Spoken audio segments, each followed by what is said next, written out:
Ok. O professor Daniel já está na tela. Vamos lá. O professor Daniel é professor do curso de graduação em arquivologia, do programa de pós-graduação em ciência da informação, mestrado e doutorado da Universidade Federal Fluminense, em Niterói, líder do grupo de pesquisa GEDA, Documentos Digitais, Gestão, Preservação, Acesso e Transparência Ativa, pesquisador do grupo de pesquisa da Universidade de Brasília, Fundamentos Históricos, Epistemológicos e Teorias da Arquivologia, representante nacional do grupo de especialistas da Rede Ibero-Americana de Ensino em Arquivologia, da ALA, né, da Associação Latino-Americana de Arquivos, bacharel em Arquivologia pela Universidade de Santa Maria, especialista em Organização de Arquivos pela Universidade de São Paulo, mestre em Engenharia da Produção, Tecnologia da Informação, doutor em Documentação pela Universidade de Salamanca e doutor em Ciência da Informação e pós-doutor também na Fundação Carolina em Documentos Digitais. É consultor e assessor em projetos de transformação digital arquivística. Eu sou Daniel, mais uma vez, prazer tê-lo aqui. Uma excelente apresentação, nos vemos mais tarde no debate. Tá bom, Rodrigo. Boa noite. Muito obrigado pela apresentação. É um prazer estar aqui, dividir essa mesa com o Charley, um amigo querido. O Olhares do GPIC, a gente tem muito respeito pela produção, pelos colegas, pelo professor Francisco, pelo convite, professora Maria Tereza, pessoal que está aí no background, a Adriana, Itamar. Então, obrigado a todos que viabilizaram essa possibilidade. Eu coloquei a apresentação, se vocês puderem compartilhar para mim. Já está chegando aí, ótimo. Eu fui instado a dialogar aqui sobre arquivos nato-digitais. E aí, de imediato, que me surgiu a possibilidade. Eu vou fazer um gancho, eu vou fazer uma pinçada da temática dos nato-digitais, mas eu vou aproveitar a questão dos arquivos e vou levar para as instituições arquivísticas, os arquivos, os lugares de custódia, os lugares de memória, de preservação, as entidades. E aí eu vou tentar abordar aquilo que nós estamos considerando na ciência de mais emergente, ou inclusive de mais fronteiriço, né, de mais fronteira de ciência. Então, o que nós estamos vendo? O que nós estamos detectando nas nossas investigações? Documentos em dados, requisitos e o modelo de negócio da custódia digital, que é o que a gente mais tem visto e mais temos nos dedicado à investigação. Eu tentei dividir em 4 partes o meu diálogo aqui. O principal motivo é eu poder ouvi-los. Eu recebi um feedback de vocês sobre o que nós estamos investigando e sobre a procedência do que vem acontecendo na evolução do campo arquivístico. Primeiro diálogo é sobre os arquivos nato-digitais nesse recorte, nesta abordagem das entidades custodiadoras que custodiam documentos de arquivo nato-digitais, ou os nativo-digitais. Então, vamos fazer algumas considerações antes. Em primeiro lugar, nativos digitais são as pessoas que reúnem 2 características. Nasceram a partir de 1980, e essas pessoas cresceram familiarizadas com a tecnologia. Uma tecnologia que entrou nos nossos lares do mundo inteiro, no final daquela década, para não sair mais, definitivamente. Quando nós falamos agora de pandemia, parece que a coisa toma uma magnitude impressionante. Esse termo ele foi criado pelo professor e educador, o Mark Prensky, e foi ele que cunhou esse termo, o nativo digital. Nós poderíamos dialogar, mas e sobre o arquivo nativo digital? Sobre o arquivo instituição custodiadora, nós já temos arquivos nativo digital, ou seja, instituições que estão efetivamente oferecendo custódia digital, que estão tratando seus documentos de maneira digital. Para o Prensky, essas crianças que foram criadas em um mundo digital, elas exigem um ambiente de aprendizado rico em mídia, que prenda a atenção destas crianças. Gente, não são mais crianças, né? É só olhar quem é professor universitário e a gente começa a olhar aquele número da matrícula lá quando aparece o ano, né, o ano de nascimento dos alunos. Como isso tem evoluído e como a gente tem recebido cada vez mais alunos mais jovens.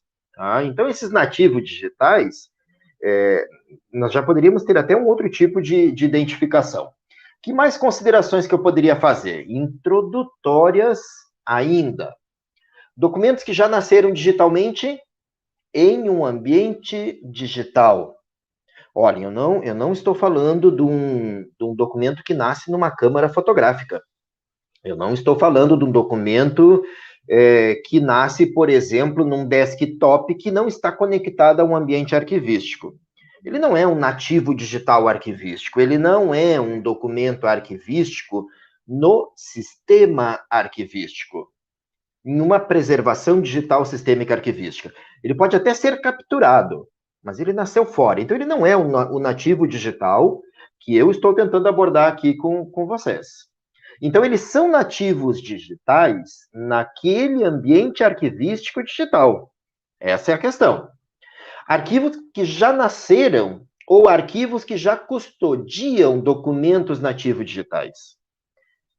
E aí eu começo a dialogar, eu começo a interrogar também. Que características ou requisitos ou especificidades esses arquivos têm ou necessitam? Aquele arquivo histórico do Estado, aquele arquivo histórico municipal, ele passa a ter algum requisito, alguma característica especial para contemplar nativos digitais, para ele ser caracterizado, identificado como nativo digital? Essa é a reflexão que eu quero fazer. Como seriam estes arquivos nato-digitais? E os usuários? Se há pouco eu falei que para a Prensky, as crianças desse mundo digital, que não são mais crianças, claro, elas precisavam de um ambiente mais rico, né? Mais interativo, com mais mídias. A pergunta é, os usuários de arquivo de hoje, eles precisam desse ambiente também? Ou será que o usuário de arquivo de 2021, ele quer continuar sendo atendido com uma demanda por e-mail, por exemplo, e uma resposta do arquivo por e-mail, que é o que a gente tem visto muito comumente, tá? Ou presencial, ou então um atendimento telefônico, que tipo de recursos esse arquivo precisa oferecer além? Agora, com a pandemia, com tudo que aconteceu, com essa ruptura, com essa transformação digital, o que nós inovamos? Nós criamos aplicativos para os arquivos? Nós mudamos o quê? Nós estamos fazendo mais transparência ativa dos arquivos? Ou a gente continua esperando a demanda, que não é transparência ativa, é acesso, porque requer um pedido, e só depois que o acesso chega, é que eu faculto os documentos para esse usuário. Então, esse é o tipo de reflexão que eu quero levá-los para essa mesa virtual aqui de debate. E os alunos, pessoal? E os arquivistas nato-digitais? Como estão os nossos alunos nato-digitais, ou nativo-digitais, perdão, né? As pessoas nascidas digitalmente a partir do final daquela década. São diferentes? Precisam de novas mídias? As aulas digitais nossas hoje na arquivologia, o que nós temos mudado? Como estão as nossas práticas no ERT, Ensino Remoto Temporário? Nós estamos fazendo prática de produção documental, de classificação, de avaliação, de descrição, de aquisição. Que práticas nós estamos fazendo? Ou nós estamos só no teórico, no ensino remoto temporário com os nossos alunos? Nós realmente adaptamos o ensino para esse ensino remoto? Nós estamos utilizando que plataformas digitais para poder fazer estas práticas e criar esse ambiente rico com os nossos alunos? E mais a última pergunta, e aí nós entramos no foco. O nosso modelo de negócio dos arquivos sofreu algum impacto? Eu estou falando dos arquivos entidade mesmo. Estou falando do arquivo da custodiadora, da entidade custodiadora. Que impactos ou quais impactos que ocorreram? Bem, primeira, número 2, já é a segunda sessão, mas é a primeira constatação. Documentos em dados, cada vez mais. Nós vemos a produção de documentos em dados nas instituições. Eu não precisaria cair no lugar comum dos dados da vacinação, mas tudo bem, vamos. São dados, cada vez mais dados. E esses dados, na maioria dos casos, eles não são nem sequer manifestados diplomaticamente com uma espécie documental, com um desenho, com uma forma fixa, com conteúdo estável. São dados dinâmicos, são documentos dinâmicos, interativos. Então, olhem, nós estamos nos deparando cada vez mais com documentos interativos, dinâmicos, com princípio de reuso. Se eu tentar manifestar esses dados, desses documentos que estão sendo produzidos, nos hospitais, nas secretarias de saúde, nas secretarias de educação, em tudo que é setor, nós precisamos de dado. O administrador, o gestor, ele precisa de dados para tomar as suas decisões, para a tomada de decisão.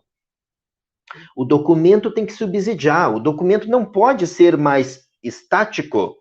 Mesmo que digital, ele não pode ser um digital estático, ele não pode ser um PDF. O plano de classificação, o nosso PCD, ele não pode ser mais estático, ele tem que ser interativo. Eu, pesquisador, eu quero chegar numa instituição agora, no arquivo municipal de tal cidade, e eu quero ter acesso ao plano de classificação interativo, em dados, com princípio de reuso. Porque se eu receber daquele arquivo histórico, daquele municipal, daquele arquivo estadual, um plano de classificação em ponto PDF manifestado, como é que eu vou reusar aquele plano? Como é que eu vou filtrar? Eu quero classes arquivísticas e subclasses que estejam ligadas a tal atividade. Eu quero um tipo documental que tenha determinada terminologia, determinada taxonomia. O PDF não me permite isso. Eu quero filtrar somente da classe 200 à classe 400. Como é que eu filtro isso num PDF? Ele não me dá reuso. Ele não é mais acorde a essa sociedade digital. Ele não está mais adequado a esses nativos digitais. Então, vejam, eu preciso de documentos que ofereçam possibilidade de tratamento, de cruzamento pelo usuário, não só mais pelo arquivista, mas pelo usuário também. Que o historiador possa fazer um download de determinados documentos, fundos ou séries, e possa cruzar, e possa analisar. E além de receber uma curadoria digital arquivística, poder seguir nesta curadoria digital arquivística. Cook, gente, vamos chamar Terry, vamos dialogar um pouco, quando ele fala da sua ruptura paradigmática, e que ele fala que no coração desse novo paradigma está uma mudança que deixa de visualizar os documentos como objetos físicos estáticos e passa a entendê-los como conceitos dinâmicos virtuais. Documentos em dados, dinâmicos, com possibilidade de reuso. Tabelas de temporalidade que eu posso filtrar documentos que tenham temporalidade maior que 2 anos e menor que 5 anos. Como é que eu vou filtrar isso numa TTD que está publicada no arquivo em PDF? Me digam, não há como. Eu teria que ficar copiando e colando, como tem algumas instituições hoje, que vão alimentar o plano de classificação da área meio da APF, da Administração Pública Federal, abrem o PDF e ficam copiando e colando, copiando e colando, copiando e colando. Um documento, como nos diz Cook, físico estático, digital estático, não dinâmico, não interativo. Nós precisamos chegar ao princípio de reuso pleno dos documentos de arquivo. Veja a questão dos dados abertos, da própria política emanada pelo governo. Ela está muito centrada nessa terceira camada aqui. Deixa eu passar o mouse. Muito centrada na terceira camada dos dados, onde o governo publica o quê? Extratos de documentos, cruzamentos, sínteses, análises, planificações e sumarizações. Na grande maioria, desconectados dos documentos arquivísticos, desconectados do arquivo da entidade custodiadora. Aonde que se existe alguma manipulação ou adulteração ou invasão daquele arquivo CSV, daquele arquivo EAD, etc., não tem conexão nenhuma com o arquivo, não tem vínculo nenhum. Isso é um perigo, isso não tem relação nenhuma com o documento original, não é uma representação, não é dados para reuso, mas ficou na terceira camada, já é algo. Mas nós teríamos que começar com a primeira camada, primeiro lugar. Os instrumentos arquivísticos em dados. O plano de classificação que eu acabei de falar, em dados, para reuso. A segunda camada, e que é a mais importante, mas tem que vir nesta ordem. Eu não posso colocar o documento em dados se eu não coloquei os instrumentos arquivísticos. Olhem a estruturalidade do PCD. A importância do plano de classificação. Tá? Da navegação multinível. Então, tem que ter os instrumentos antes para, na segunda camada, chegarmos aos documentos em dados. E aí eu deixei grifado aqui. Esses documentos em dados, eles podem ser documentos com dados ou documentos somente em dados. O que é um documento com dados? Um setor de engenharia e arquitetura de um órgão, de uma secretaria, de uma universidade, por exemplo. Ela produz plantas de engenharia. Em dados, é aquele documento quando está lá no formato de elaboração, o DWG, por exemplo, a planta de AutoCAD. Imagine daqui 10 ou 20 ou 30 anos, um outro engenheiro ter que recuperar aquela planta daquele prédio que tornou-se patológico, teve um problema estrutural, e tem que ser revista aquela planta. E aí aquele engenheiro receber do arquivo exclusivamente a planta manifestada em PDF. Documento estático, não dinâmico, não interativo. Então, nesse caso, já é um caminho, quando eu arquivo, quando eu recolho para a preservação permanente para a entidade custodiadora, aquela planta manifestada com forma fixa, com a espécie documental, mas eu encapsulo os dados. Então, por isso que eu coloquei aqui, ó, com dados. Esse engenheiro lá no futuro, ele vai poder abrir aquela planta manifestada em PDF, mas dentro dela estão encapsulados os dados originários daquela planta. O DWG, por exemplo, ou qualquer outro formato, ou qualquer outro material de dados. E aí aquele engenheiro, no futuro, vai poder abrir aquele material, editar e ter acesso a cálculos, ter acesso a números, dados que não são representados graficamente numa planta de engenharia manifestada em PDF-A, por exemplo. E o documento somente em dados é o que a gente está vendo agora, por exemplo, com os dados da vacinação, com os dados de determinado hospital, com os dados de determinada secretaria, que em alguns casos nem sequer existe a manifestação diplomática. Ou seja, o documento é per si em dados. Nós estamos falando que nós precisamos investigar porque é uma nova forma, é uma nova espécie documental, é um documento que está se representando, se manifestando em dados.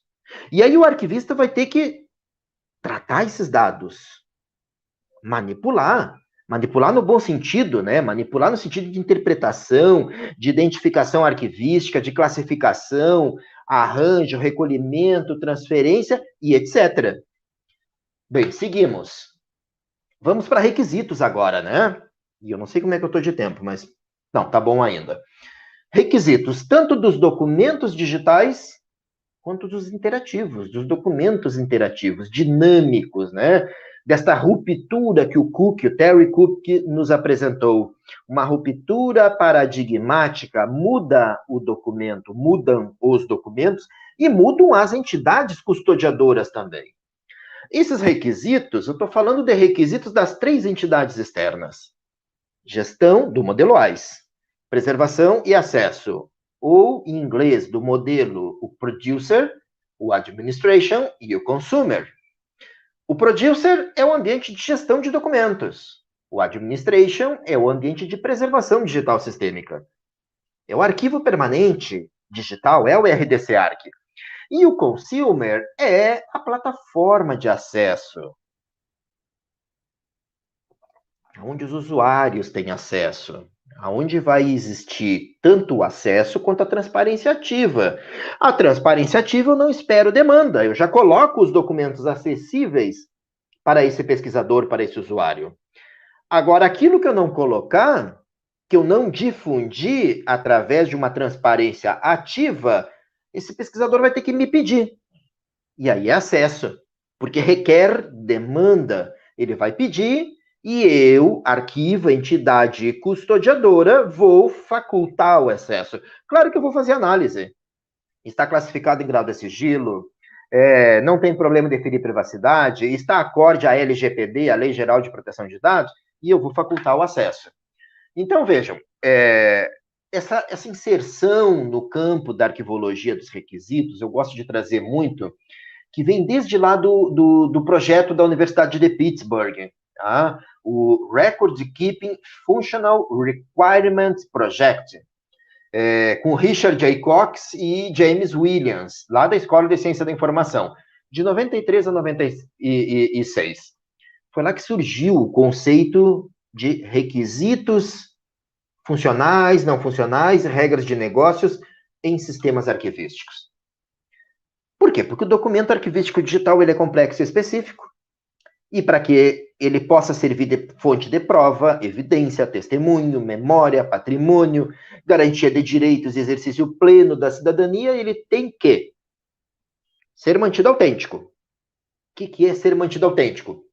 Eu tenho que controlar a sua transmissão, a sua preservação e a sua custódia. Tá? E tem 2 componentes a autenticidade, né? 2, a identidade e a integridade. Ademais, esse documento precisa ser mantido confiável, né? Completeza, forma e controles no momento da produção, tá? Mas não basta simplesmente inferir no momento da produção.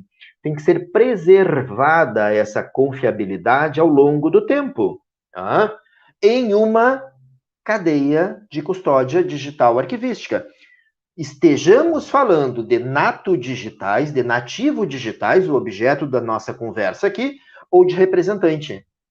O decreto 10278 que saiu aí, que está vigente, ele não contemplou a ideia da cadeia de custódia, ele não contemplou a necessidade de um arquivamento em um ambiente arquivístico protetivo e uma cadeia de custódia, infelizmente.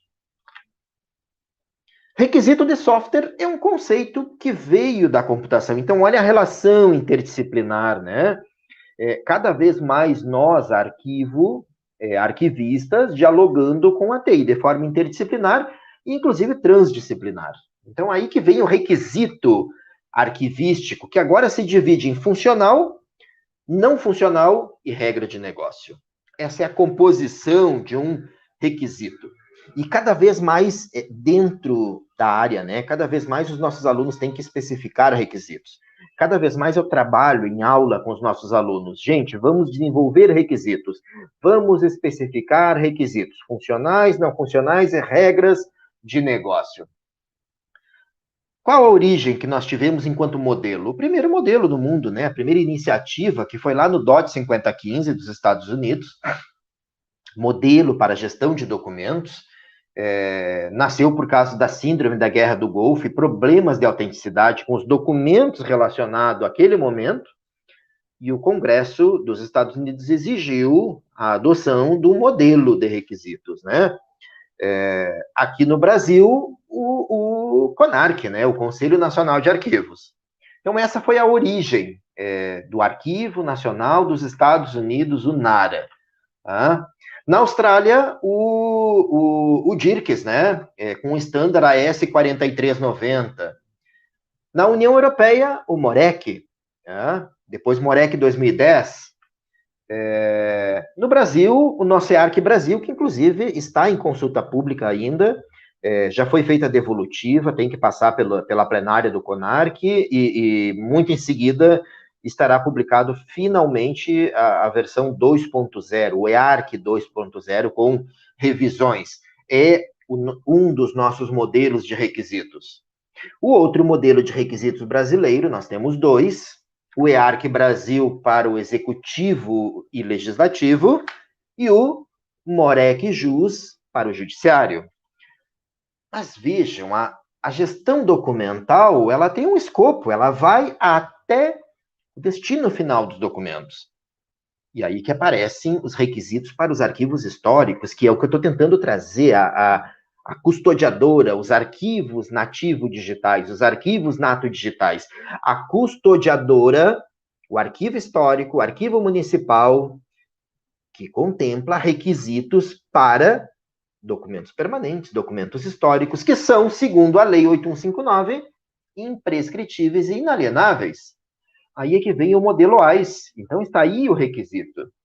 Esse modelo AIS, que definiu as 3 entidades externas que eu comecei falando no início do meu diálogo, o producer, a administração, o management e o consumer, gestão de documentos, preservação digital sistêmica, plataforma de acesso e transparência ativa, está representado aqui, por aquele andar, né, dos documentos, dos 3 pacotes, do CIP, do WIPE, do DIP, o CIP lá na gestão de documentos, o WIPE no arquivo histórico, no arquivo permanente, e o DIP na plataforma de acesso, né, naquele ambiente que a gente faculta para o nosso usuário, naquela plataforma com requisitos também.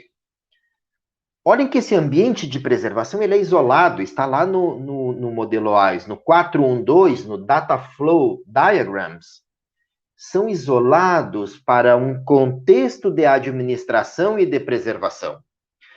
Eu só coloco a linha do tempo dos modelos de requisitos da gestão de documentos e, em seguida, uma linha de tempo do modelo AIS.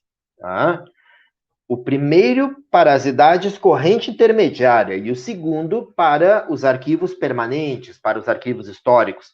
No Brasil, o CONARC desenvolveu o conceito de RDC-ARC, né?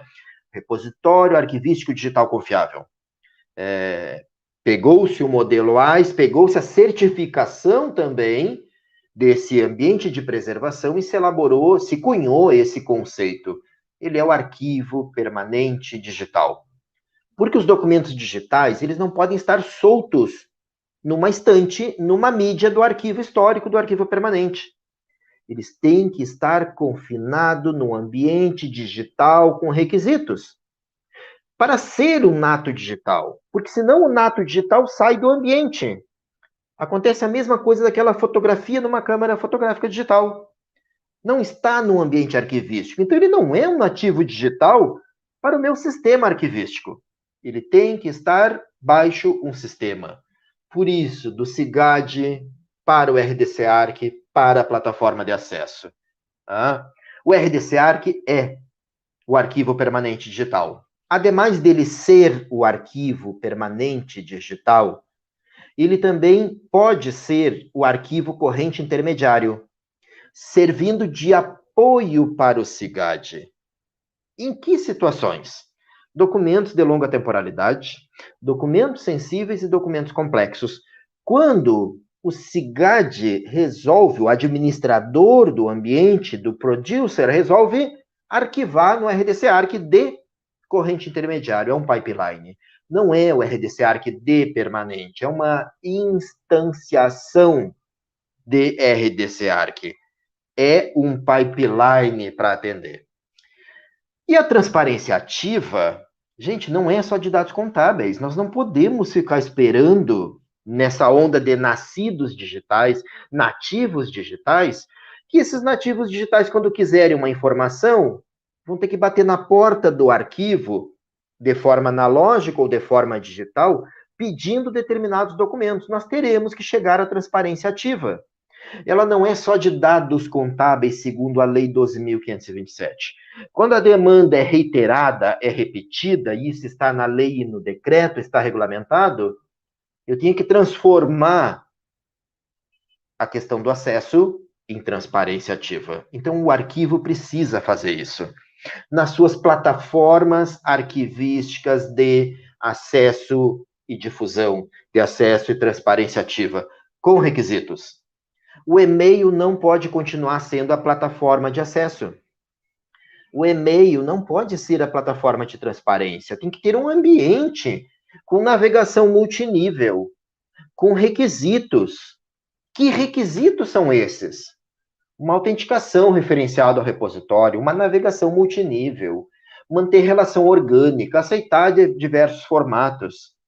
Então, vejam, gestão tem requisitos, está lá o EARC Brasil, preservação tem requisitos, está aí o RDC-ARC, a Resolução 43, e a plataforma de acesso tem requisitos também. Os arquivos não podem continuar dando acesso numa página web, num sistema de gestão de informação museal que não é arquivístico, ou num sistema de gestão de acervos bibliográficos que não é arquivístico. Assim como eu também não colocaria um sistema de gestão arquivística para dar acesso a acervos bibliográficos, museais.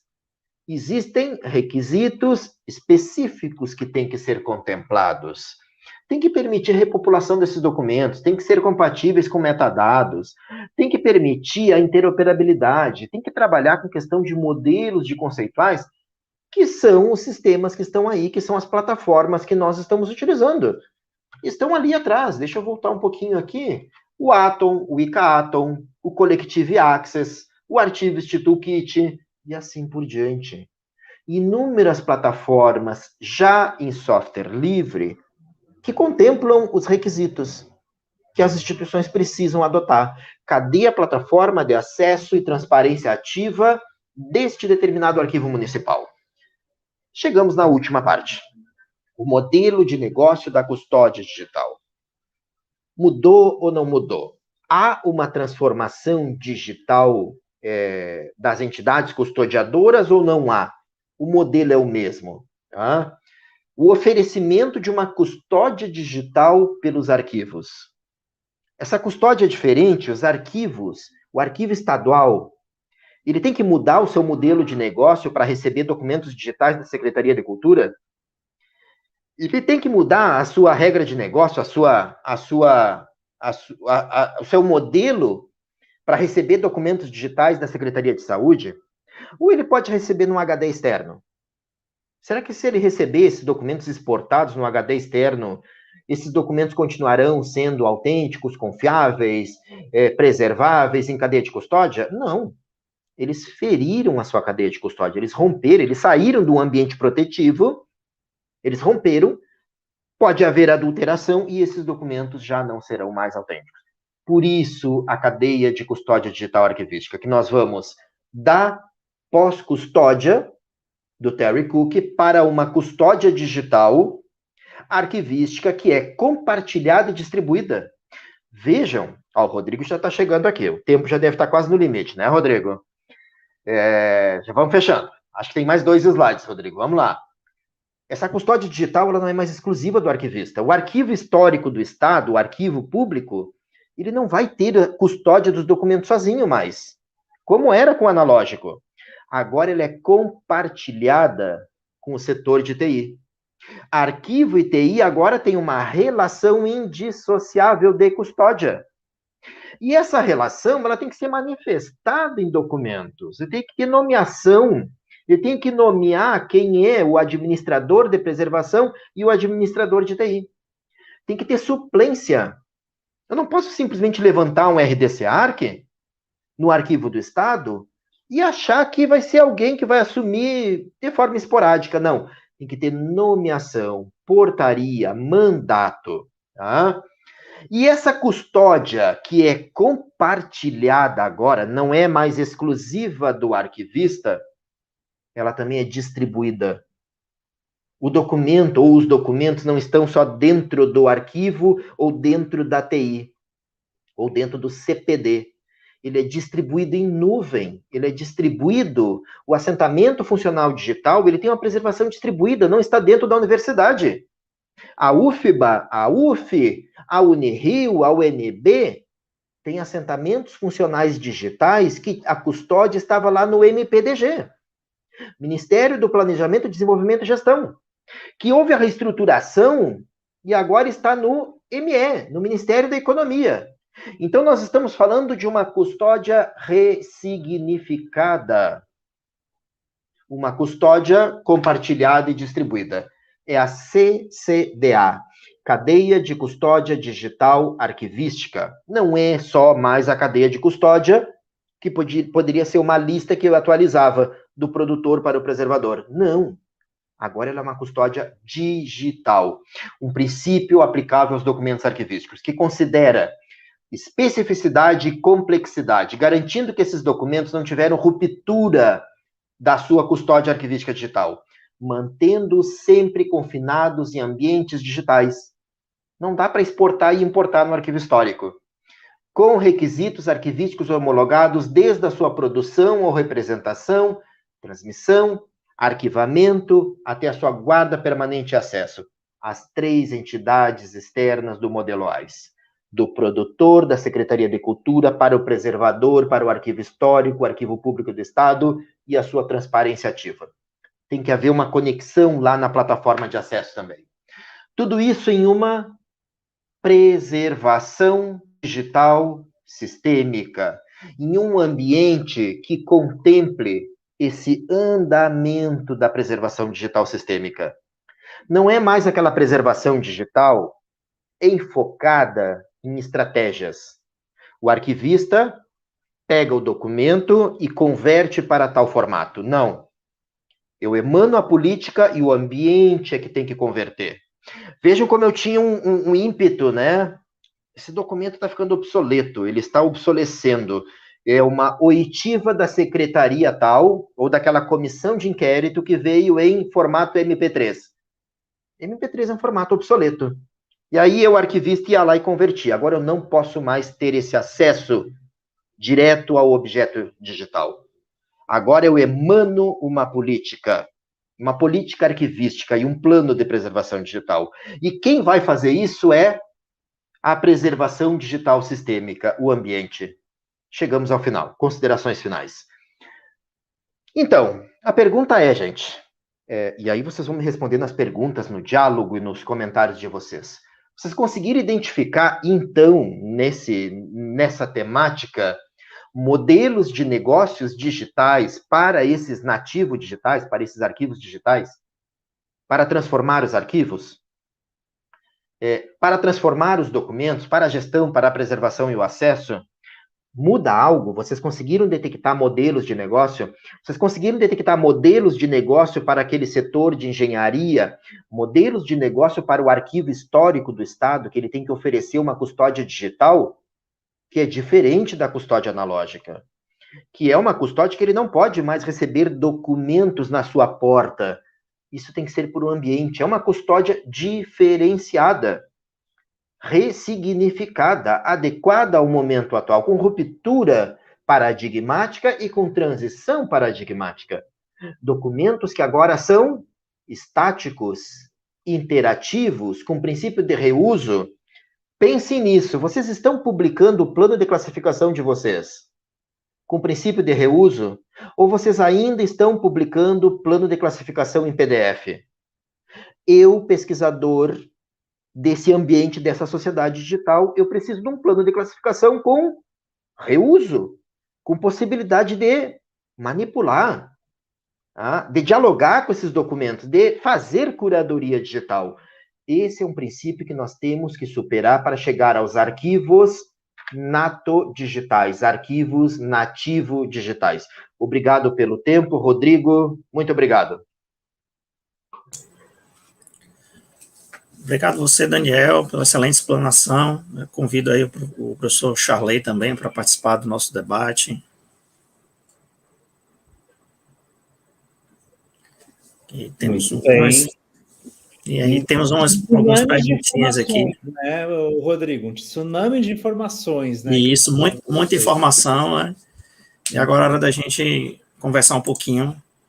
A gente tem algumas perguntas aqui. Vocês podem colocar a primeira pergunta, por favor? Nossa. Começou bem. Muito bem, Roberta. É o tipo de pergunta que o Daniel está fazendo, né? Que essas perguntas que a gente não tem resposta, né? A gente tem caminhos, procedimentos, cases. De um lado, a gente tem que se atentar ao objeto, né, do arquivista, que é garantir a autenticidade ali de uma unidade documental, né, de um documento arquivístico, mas, de outro lado, começa a aparecer na frente outros tipos de coisas, né? O WhatsApp, gente, esse case esse caso do WhatsApp, de aparecer um WhatsApp para arquivar, é fato, aconteceu isso. Apareceu lá no arquivo, vocês precisam arquivar essa conversa de WhatsApp. Daí tudo bem, tem a versão web do WhatsApp, você pode fazer, né, esse documento estático em PDF, enfim. Mas aí, né, existe toda uma discussão a respeito de autenticidade, a respeito disso. E aí a gente começa a questionar isso quando começam a surgir outras coisas para a gente cuidar, né? Essa questão que o Daniel colocou, esses conjuntos de dados, é uma nova espécie, né, documental, eu considerar um conjunto de dados, né? E agora, de alguma forma, assim, o que eu vejo é um pouco esse caminho que eu mostrei para vocês, que patrimonializa, né, determinados ativos digitais que podem incluir documentos ou réplicas, né, enfim, ou derivativas digitais, né, de documentos arquivísticos. Né, então, a gente, na prática, aparecem, né, esses ativos digitais como uma oportunidade, talvez, de ter uma visão, né, de curadoria, um pouco democratizar a autenticidade, né? Então, essa autenticidade que a gente tem no arquivo, é bom que isso vá para um produto digital, que isso esteja ali disponível em outros canais, né, enquanto uma informação, né, enquanto um conteúdo, ou enquanto um documento para aprofundar algo mesmo, né? Então, a gente precisa ter um pouco essa democratização da autenticidade. Eu acho que é algo que a gente leva, né, para essa prática, para esse novo cenário, né, de dados, informações e redes sociais, Roberta. Né? Você entende que estamos passando por uma mudança de paradigma? Eu acho que a gente está passando por um monte de coisa, paradigmas também, eu acredito, né? Eu fui estudar um pouco de NFT, por exemplo, né, gente, que é algo que surge assim a partir do blockchain. Então, a gente já teve um impacto importante no blockchain, né, na área de gestão da informação, considerando os smart documents, por exemplo, né, que é algo que facilitou um pouco a questão desses serviços de direito, né? E o NFT também é algo assim que visa patrimonializar. Então, existe esse movimento que eu acho que ocorre a longo prazo, de você considerar, né, o que você tem enquanto patrimônio digital, seja ela conteúdo, documentos, informação e dados, né, como algo que você consiga mensurar. A gente tem mais perguntas. Você Podem colocar a próxima, por favor?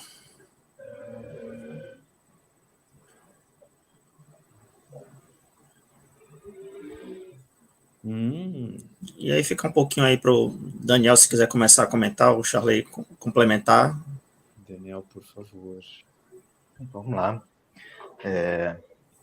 Eu vou, se me permitir, eu vou até fazer um comentário em relação ao que a Roberta colocou como pergunta e o comentário. Roberta, admiração, tenho uma admiração por essa pesquisadora tão crítica. Roberta, eu acho que a gente não está vivendo uma transformação de paradigmas. Tá? Eu acho que a gente está no momento da ruptura paradigmática. Eu gosto muito da Moraes, tá? Porque Moraes nos diz, no paradigma do ensino, que a gente tem dois momentos da questão do paradigma, a ruptura e a transição. A ruptura é quando nós detectamos que há uma possibilidade ameaçadora no horizonte de um campo, de uma área, e é isso que a gente está vendo. A gente está vendo que os nossos documentos em dados têm problema.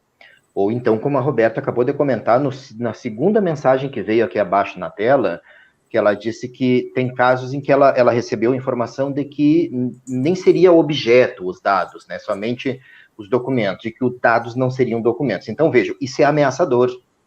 Por quê? Porque, segundo Moraes, segundo a ideia de paradigma, por quê? Porque nós estaríamos perdendo esse patrimônio documental arquivístico. Para mim, são documentos. Porque são informações que foram produzidas, elaboradas ou recebidas em consecução das atividades ou funções daquele órgão. Só que agora são dados, tá? E estão em dados. Vejam, eu trouxe duas situações. Eu trouxe a primeira situação, que é o documento com forma documental diplomática manifestada e dados no documento. Então, é o documento com dados. E tem o caso que o documento é em dados exclusivamente. Não há uma manifestação diplomática prévia. Quer dizer, o documento são aqueles dados. Não foi dada uma forma, né? Informação, né? Não foi... Exato. Muda a espécie documental. Assim como foi um choque, deve ter sido um choque, quando apareceu o áudio de uma plenária departamental, e nós estávamos, naquele momento histórico, só acostumados com a ata. Isso. Mas aí apareceu agora um áudio de uma reunião departamental. A atividade é a mesma. Tipo documental, espécie mais atividade. A forma, o desenho mais atividade. Continua sendo o mesmo tipo documental? Não é mais o mesmo tipo documental, porque o áudio, ele tem mais riquezas. E o vídeo, mais riquezas de representação ainda. Mas a reunião é a mesma, a reunião departamental é a mesma. Então, veja que está acontecendo uma mudança da forma, da espécie documental nos dados. E que, na maioria dos casos, esses dados da vacina, em alguns casos, nem serão manifestados num ofício, num relatório, numa carta, e etc, etc, daquelas espécies tradicionais que a gente estava acostumado. Então, nós estamos falando de espécies diferenciadas. Nós temos o caso da União Europeia, que ela criou um padrão de pacote agora, que tem uma subcategoria, que não é o CIP que o Arquivemática implementa dos canadenses, é um CIP europeu, o e-Archiving Building Block. Ele tem 3 categorias dentro daquele pacote CIP. E numa das categorias pode ser representados datasets.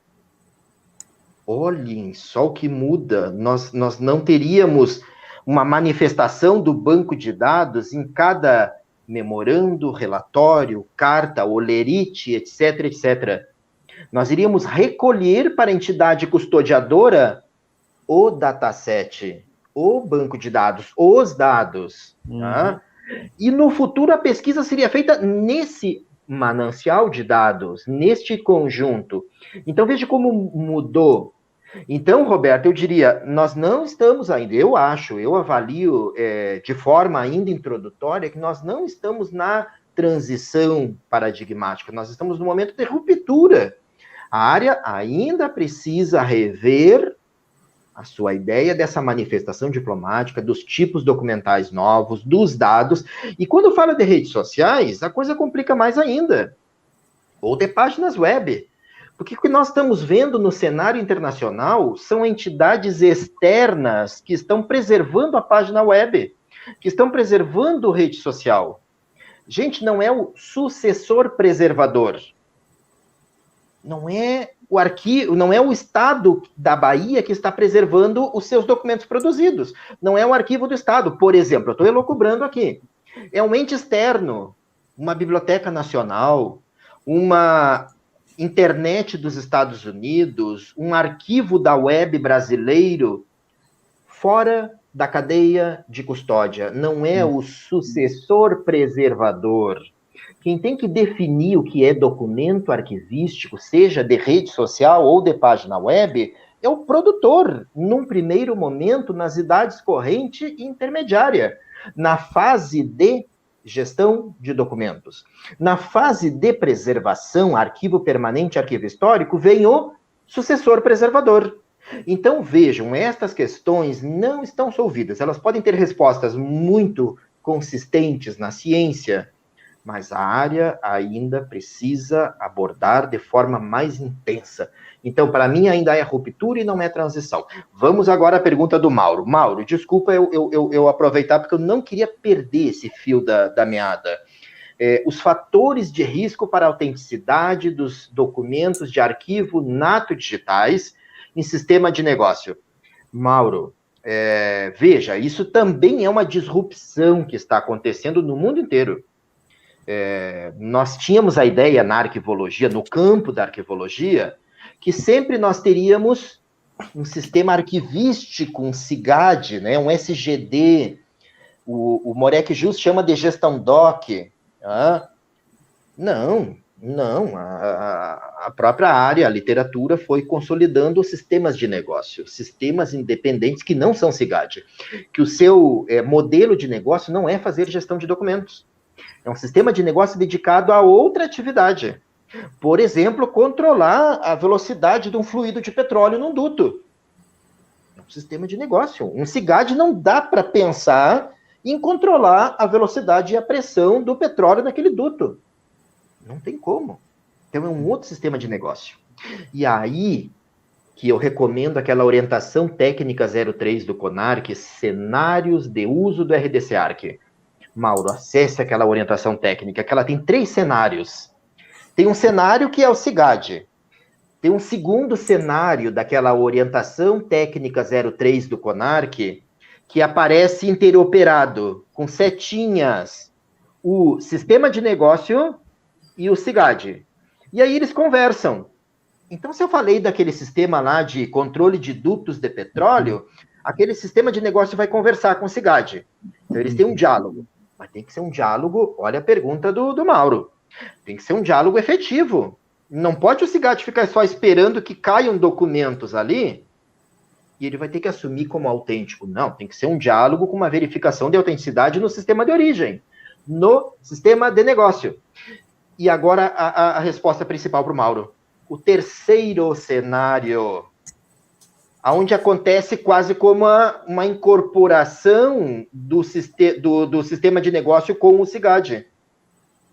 Os requisitos do SIGAD ou da gestão de documentos relacionadas à autenticidade, que é a pergunta do Mauro, vão para o sistema de negócio de forma autônoma. Nesse caso, vejam que não existe a conexão com o SIGAD. Desaparece o SIGAD. Pode ser um sistema de negócio que conversa diretamente com quem? Com o RDC-ARC.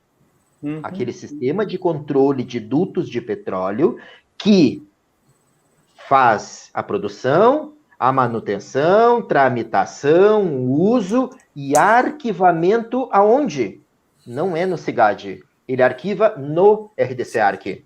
Então, o próprio sistema de negócio controla a autenticidade e a linha do tempo e a sua cadeia de custódia. Ela arquiva no RDC-ARC. Orientação técnica 03 do CONARC. E na sua pergunta em específico, cenário 3. Veja que são 3 cenários evolutivos. O cenário 3 é o especial para a sua pergunta. Espero ter respondido, Mauro. Muito bem, muito legal. Tem mais um? Essa questão do. Só deixa eu comentar essa questão do paradigma, assim. Eu disse também de paradigma, porque de alguma forma não é um novo paradigma, é outra coisa, é nesse sentido, né? Ou seja, continua o objeto tradicional, né, da arquivística. Ainda existe lá né, o documento manifestado diplomaticamente correto, digamos assim, puro, podemos dizer assim, né? Eu gosto que né, o Casanova usa, né, o arquivística pura. Então, isso tudo que está acontecendo, né, de eu ter que olhar, por exemplo, um dashboard, né, um dashboard de tomada de decisão e pensar, puxa vida, como é que eu registro isso? Porque, afinal, são informações de negócio, ou seja, informações de tomada de decisão, né? Mas, no entanto, são informações voláteis. Eu teria que, de fato, congelar momentos, ou eu tenho que, de alguma forma, emular isso ou reproduzir, deixar que eu consiga fazer pesquisas como a que eu fiz hoje, nesse dia, nessa hora, né? São questões interessantes, assim, que se coloca, mas que a gente já também já tem boas práticas e ferramentas, né, de alguma forma, coisas que estão acontecendo nesse sentido, né?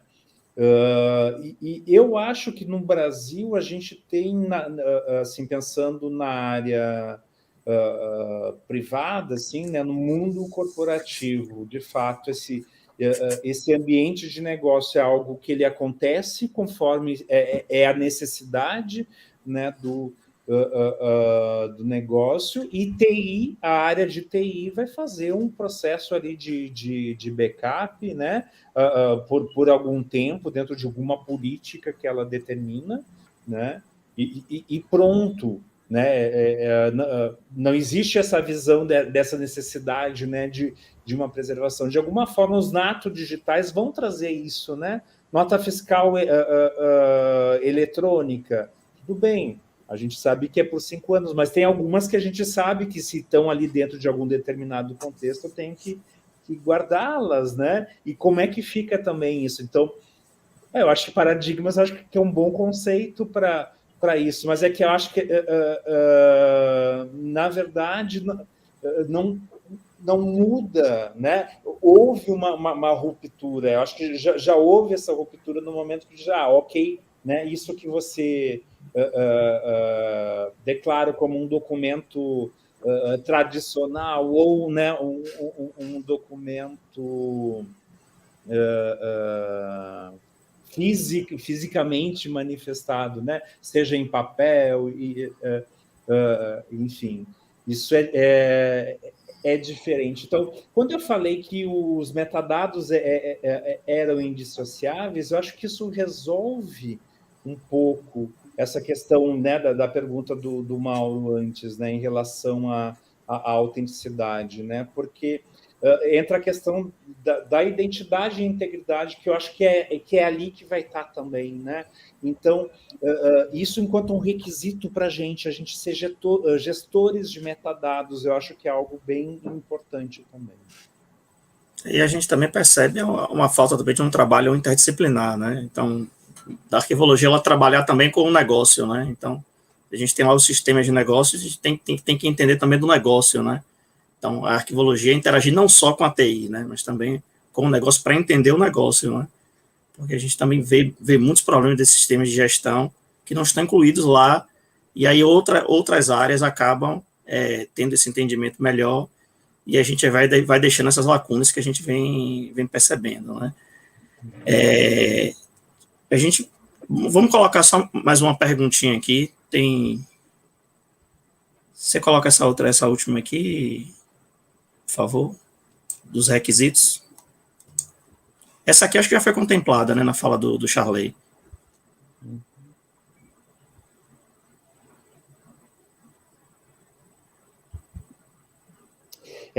Eu acho que assim, parte dos problemas que a gente tem agora é a gente ter achado, enfim, terem achado, né, que o SEI seria o grande lugar de sistemas de negócios e, na verdade, nunca foi, e uma grande confusão que por muito tempo se discutiu a respeito disso e que, meu Deus, que discussão absurda, né? Enfim...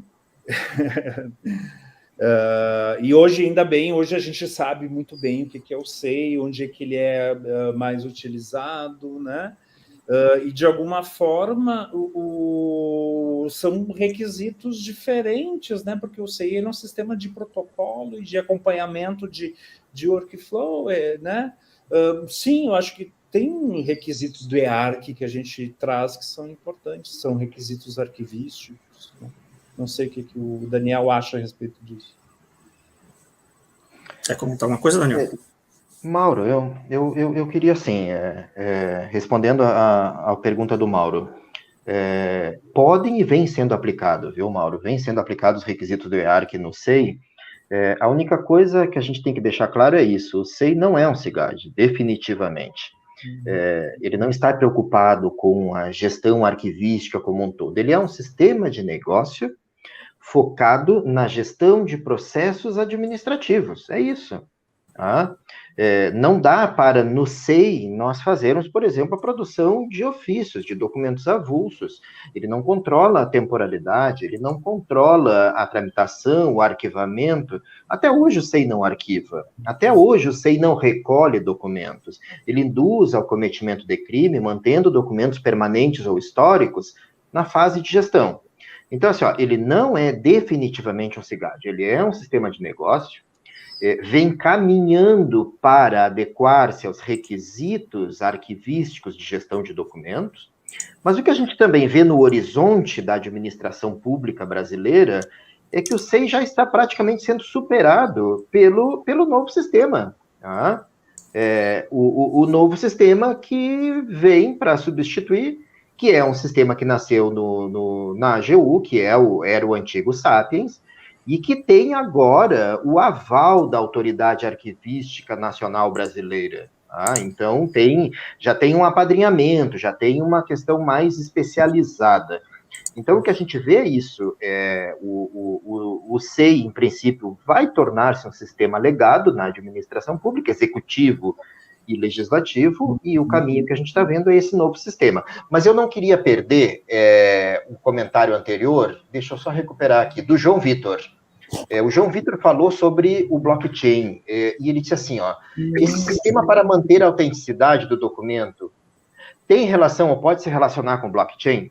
João Vitor, desculpe eu aproveitar, mas foi um presente que você me deu, tá? A gente tem que cuidar, porque o blockchain, ele vem sendo imaginado com a ideia de que ele pode quase que ajudar na gestão de documentos, ou até fazer gestão de documentos, ou fazer arquivamento. Nós temos que colocar as coisas no seu devido lugar. Blockchain é um sistema de autenticação, assim como seria um certificado digital, assim como seria um login e senha, etc.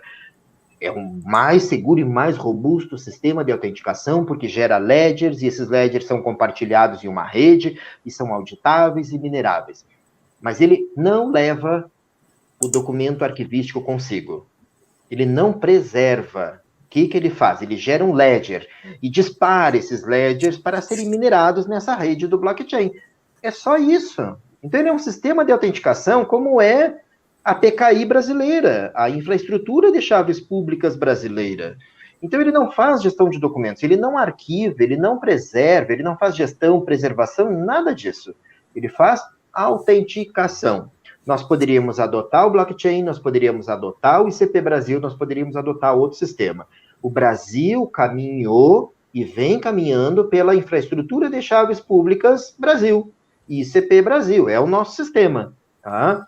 O blockchain é uma alternativa, tá? Inclusive os RDC ARCs que estão aí, o Arquivemática, já tem a possibilidade de ter um sistema externo de autenticação.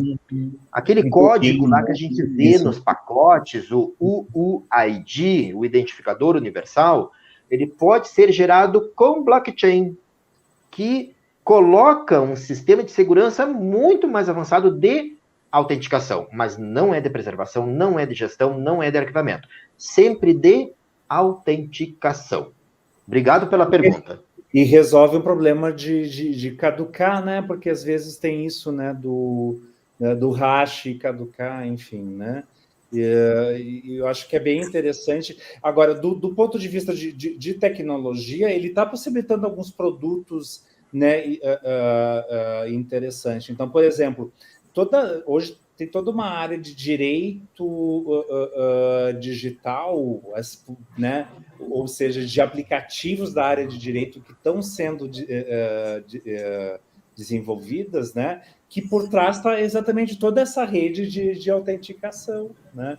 Então é isso, tudo que você puder certificar, né, dar um timestamp ali, né, e de alguma forma gerar um hashzinho ali, é isso, né, muito bem utilizado nesse sentido. Então, pessoal, o debate está ótimo, mas temos tempo, né? E eu tenho que fazer aqui o papel do chato, né? De interromper 9 horas, gente. Que bom. De interromper uma discussão tão boa, né?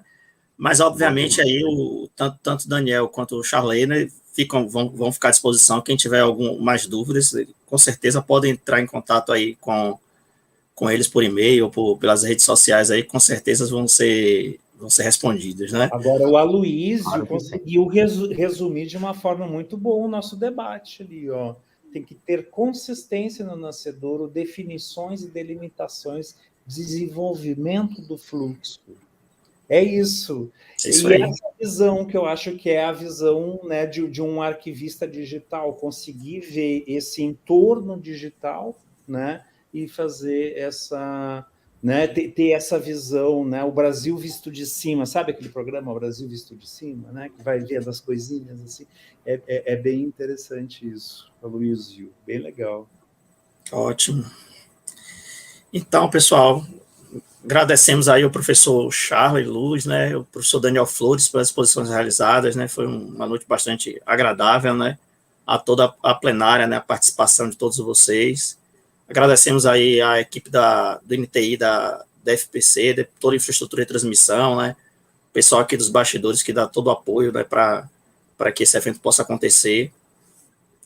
Agradecemos também a todos que estão acompanhando aqui via o YouTube da Fundação Pedro Calmon. E lembramos que no dia 19 de agosto, das 19 às 20 horas e 30 minutos, ocorrerá o segundo webinar sobre arquivos e ações educativas, que integra aí a edição do 15 Olhares do GPIC. Na oportunidade, teremos as palestras da professora Adriana Carvalho, da Unicamp, da professora Ivana Parrella, da UFMG, com a mediação da professora Tereza Navarro de Brito. Então, mais uma vez agradeço, né? Vocês já estão convidados para o próximo, né? Marque aí na agenda de vocês. E só para esclarecer aqui a questão de certificado, né? Será emitido pela própria plataforma para as pessoas que participarem aí dos dois encontros, né? Pessoal, só tenho mais uma vez agradecer a vocês, né? Desejar a todos uma ótima noite. Muito bem, Rodrigo, isso aí, ó. A Glaze tem razão. O que foi que ela falou aí? Não vi, não. Gratidão aos professores, parabéns ao Rodrigo pela mediação também. Parabéns, Rodrigo. Nada. Deixei vocês bem à vontade aí, tem bastante discussão, né? Então, vamos deixar os convidados falarem. Obrigado. Que bom. Então, obrigado, Rodrigo. Parabéns. Ok. Então, ficamos por aqui e até mais. Nos encontramos no próximo webinar do Quinto Olhares. Ok? Até mais. Boa noite a todos. Até mais. Boa